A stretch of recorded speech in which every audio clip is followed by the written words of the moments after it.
સેવવું, ગુરુનું વ્યક્તિત્વ એમને સ્વીકારવું,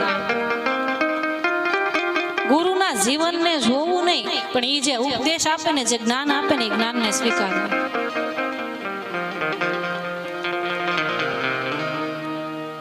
ગુરુ એમ કહે કે તમે ભગવાનના નામનું સ્મરણ કરો, તમને કોઈ મંત્ર આપી દે, ભલે ખાલી રામ શબ્દ આપે, પણ એ મંત્ર છે.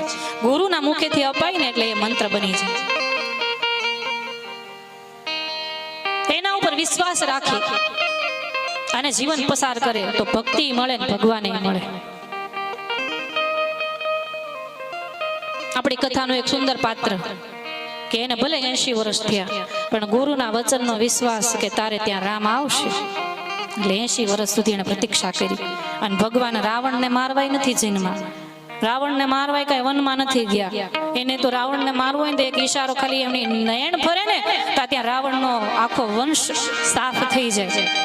તો એમ કહીએ કે ઋષિઓને દર્શન દેવા માટે ગયા, તો ખાલી એટલું નથી, સાંભળજો, ઋષિઓને દર્શન દેવા હોય અથવા તો એના દર્શન ભગવાનને કરવા હોય ને, તો પોતાને ત્યાં એ યજ્ઞો શરૂ કરી દે.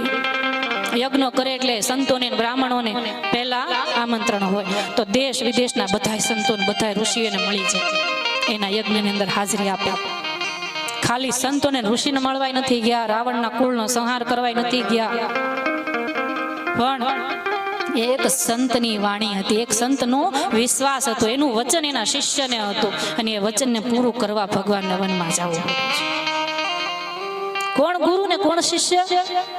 મતંગ ઋષિ એ ગુરુ અને શબરી એની શિષ્ય. ગુરુના વચન ઉપર વિશ્વાસ છે કે તારે ત્યાં રામ આવશે.